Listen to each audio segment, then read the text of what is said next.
Hi అండి. నమస్తే. Welcome back to our channel జ్యోతిష్ వంటశాల. ఈరోజటి వీడియోలో నేను గుత్తి వంకాయ కుక్కర్‌లో ఎలా తయారు చేయాలో చేసి చూపిస్తున్నాను. ముందుగా అయితే స్టవ్ ఆన్ చేసుకొని ఒక కుక్కర్ ప్యాన్ పెట్టుకుంటున్నాను. ఇది కాస్త వేడవ్వనివ్వాలి. కుక్కర్ అయితే వేడైపోయింది. ఇప్పుడు దీంట్లోకి వేరుశనగ గుళ్ళు వేసుకుంటున్నాను. ఫస్ట్ ఇవి వేసుకొని ఫ్రై చేసుకోవాలి. ఇలా వేరుశనగ గుళ్ళు వేసుకున్నాక వీటిని దోరగా ఫ్రై చేసుకోవాలి.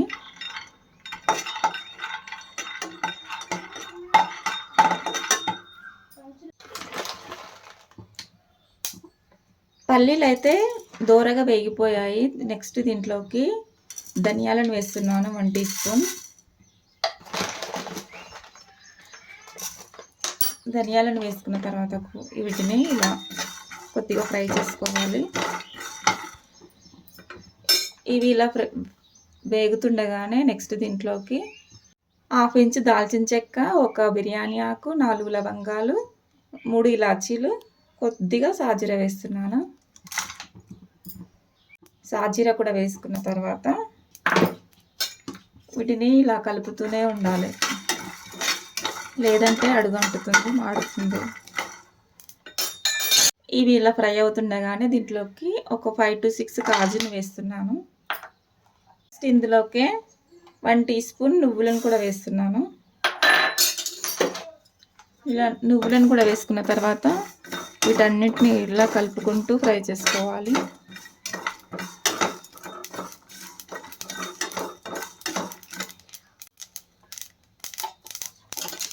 చూడండి, చిటపటమంటూ ఫ్రై అవుతున్నాయి. ఇప్పుడు ఇవన్నీ వేసుకున్న తర్వాత లాస్ట్గా ఎండు కొబ్బరి వేస్తున్నాను.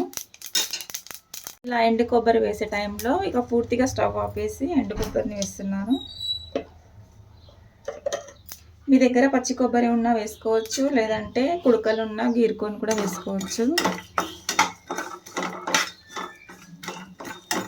వీటిని ఇప్పుడు పూర్తిగా చల్లారబెట్టుకోవాలి. ఈ విధంగా ఫ్రై చేసి పెట్టుకున్న వాటన్నింటినీ కుక్కర్లోంచి ఒక ప్లేట్లోకి వేసేసుకున్నాను. కుక్కర్లోనే ఉంచితే కుక్కర్ వేడికి ఇవన్నీ మాడిపోతాయి కాబట్టి వెంటనే ఒక ప్లేట్లోకి వేసేసుకున్నాను. ఇవన్నీ పూర్తిగా చల్లారిన తర్వాత ఒక మిక్సర్ జార్ తీసుకొని ఇందులోకి వేసేసుకుంటున్నాను.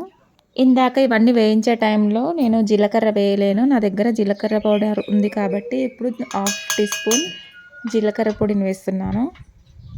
మీరైతే ఇవన్నీ ఇంగ్రీడియంట్స్ వేయించే టైంలోనే 1/2 టీ స్పూన్ జీలకర్రను కూడా వేసుకొని వేయించుకొని మిక్సీ చేసుకోండి. ఇవన్నీ వేసుకొని ఒకసారి మిక్సీ చేసుకున్నాక ఈ మిక్సీ జార్లోకి 1 ఇంచు అల్లం ముక్కలు, 7 నుంచి 8 కట్ చేసి పెట్టుకున్న 2 మీడియం సైజ్ ఉల్లిపాయలు, అలాగే ఒక 1/2 కట్ట కొత్తిమీరను ఇలా కాడలతో సహా వేసేసుకుంటున్నాను. ఈ విధంగా అన్నీ వేసుకున్నాక మిక్సర్ జార్ మూత పెట్టేసుకొని దీంట్లోకి కొద్దిగా వాటర్ యాడ్ చేసుకుంటూ మెత్తగా బ్లెండ్ చేసుకోవాలి. చూసారు కదండి, ఈ విధంగా మెత్తగా బ్లెండ్ చేసుకున్న తర్వాత ఈ మిక్సర్ జార్లోకి 1 టీ స్పూన్ కారము, 1 teaspoon salt, 1/2 teaspoon పసుపు వేసుకొని దీన్ని మెత్తగా బ్లెండ్ చేసుకోవాలి. చూసారు కదండి, ఈ విధంగా మెత్తగా బ్లెండ్ చేసుకున్న తర్వాత ఇక దీన్ని పక్కన పెట్టేసి నేను ఇక్కడ తెల్ల వంకాయలతో గుత్తి వంకాయ కర్రీ చేస్తున్నాను. ఈ కర్రీ కోసం ఫ్రెష్గా ఉండేటటువంటి వంకాయలతో చేస్తే టేస్ట్ చాలా బాగా వస్తుంది. ఇప్పుడు ఈ వంకాయలను కట్ చేసుకుందాం. నెక్స్ట్ ఒక బౌల్లోకి వాటర్ తీసుకొని ఇందులోకి వంకాయలు నల్లబడకుండా 1/2 టీ స్పూన్ సాల్ట్ని వేసుకుంటున్నాను. ఇప్పుడైతే వంకాయల పైన ఉన్న తొడిమని సగానికి కట్ చేసుకున్న తర్వాత ఇలా వంకాయల మధ్యలో 4 భాగాలుగా ఘాట్లు పెట్టుకున్నాను. ఈ విధంగా అన్ని వంకాయలను కట్ చేసుకొని సాల్ట్ వాటర్లో వేసేసుకున్నాను. వంకాయలో అక్కడక్కడ పుచ్చులు ఉండే అవకాశం ఉంటుంది కాబట్టి ఇందులో పుచ్చులు ఉన్నాయో లేదో అని చెక్ చేసుకుంటూ అన్ని వంకాయలను అయితే కట్ చేసి పెట్టుకున్నాను. నెక్స్ట్ ఈ వంకాయలన్నింటినీ సాల్ట్ వాటర్లో వేసేసుకున్నాక ఇలా లోపలికి అనుకోవాలి, లేదంటే నల్లగా అయిపోతాయి. ఇప్పుడు ఈ వంకాయలకి మనం ఆల్రెడీ ప్రిపేర్ చేసి పెట్టుకున్న మసాలా పేస్ట్ని ఈ వంకాయల్లోకి స్టఫింగ్ చేస్తున్నాను. ఈ విధంగా వీడియోలో చూపిస్తున్నట్టుగా ఒక్కొక్కటిగా అన్ని వంకాయల్లోకి స్టఫింగ్ చేసుకున్న తర్వాత అన్ని వంకాయల్లోకి స్టఫింగ్ చేయగా ఇంత పేస్ట్ అయితే మిగిలింది. వీటిని ఇప్పుడు పక్కన పెట్టేసి నెక్స్ట్ ఇప్పుడు స్టవ్ వెలిగించుకొని కుక్కర్ని పెట్టుకున్నాను. ఈ కుక్కర్ కాస్త వేడయ్యాక దీంట్లోకి 3 టేబుల్ స్పూన్ ఆయిల్ వేస్తున్నాను.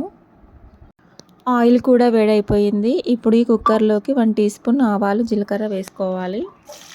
ఆయిల్లో వేసిన ఆవాలు జీలకర్ర కాస్త చిటపటమన్నాక 2 పచ్చిమిర్చి చీలికలు 2 రెమ్మల కరివేపాకు వేసుకున్నాను. అలాగే 1/2 టీ స్పూన్ పసుపును కూడా వేసాను.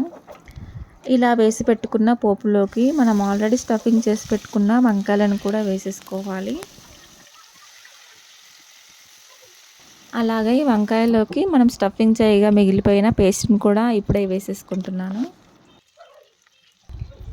ఇలా మసాలా పేస్ట్ని అంతా వేసుకొని ఒకసారి స్పూన్తో కలుపుకున్నాక ఫ్లేమ్ని సిమ్లో పెట్టుకొని ఒక 5 మినిట్స్ పాటు ఈ వంకాయలన్నింటినీ ఫ్రై చేసుకోవాలి.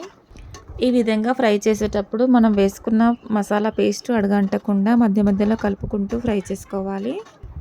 వంకాయలు కాసేపు ఆయిల్లో మగ్గాక మిక్సర్ జార్లో మిగిలిపోయిన మసాలా పేస్ట్లోకి కొన్ని వాటర్ని యాడ్ చేసి ఇందులోకి వేసేసుకోవాలి. అలాగే ఈ గుత్తి వంకాయల్లోకి చిన్న ఉసిరికాయ అంతా చింతపండు గుజ్జును కూడా వేస్తున్నాను. పులుపుని ఇష్టపడని వాళ్ళు ఈ చింతపండుని స్కిప్ చేసి కూడా ఈ కర్రీ చేసుకోవచ్చు. చింతపండు ప్లేస్లో టేస్ట్ కోసం ఒక అరచెక్క నిమ్మకాయను పిండుకొని చేసుకున్న ఈ కర్రీ సూపర్ టేస్టీగా వస్తుంది. ఇప్పుడైతే ఒక 1/2 టీ స్పూన్ గరం మసాలా పౌడర్ని వేసుకొని సన్నగా కట్ చేసుకున్న కొత్తిమీరను పైనుంచి వేసేసుకొని ఫైనల్గా ఒకసారి సాల్ట్ని చెక్ చేసుకొని కుక్కర్ మూత పెట్టేసుకోవాలి. ఈ గుత్తి వంకాయ కర్రీకి ఒక విజిల్ అయితే సరిపోతుందండి. ఒక్క విజిల్ వచ్చాక స్టవ్ ఆపేసుకోవాలి. ఒక్క విజిల్ వచ్చాక కుక్కర్ని స్టవ్ పై నుండి కిందికి దించేసుకొని కుక్కర్లో ఉన్న గ్యాస్ అంతా నార్మల్గా పోనివ్వాలి. ఇక కుక్కర్ మూత తీసి చూస్తే మనకు యమ్మీ అయిన గుత్తి వంకాయ మసాలా కర్రీ అయితే రెడీ అయిపోయిందండి. వేడి వేడి అన్నంలోకి ఈ గుత్తి వంకాయ కర్రీ అలాగే పాపడాల కాంబినేషన్తో ఈ కర్రీ తింటే ఎంత టేస్టీగా ఉందంటే చాలా బాగుందండి. చూసారు కదండి గుత్తి వంకాయ మసాలా కర్రీ వీడియో. ఈ వీడియో కనుక మీకు నచ్చినట్లయితే మీ ఫ్రెండ్స్ ఇంకా ఫ్యామిలీ మెంబర్స్కి తప్పకుండా షేర్ చేసి లైక్ చేసి సబ్స్క్రైబ్ చేసుకోండి. Thank you for watching.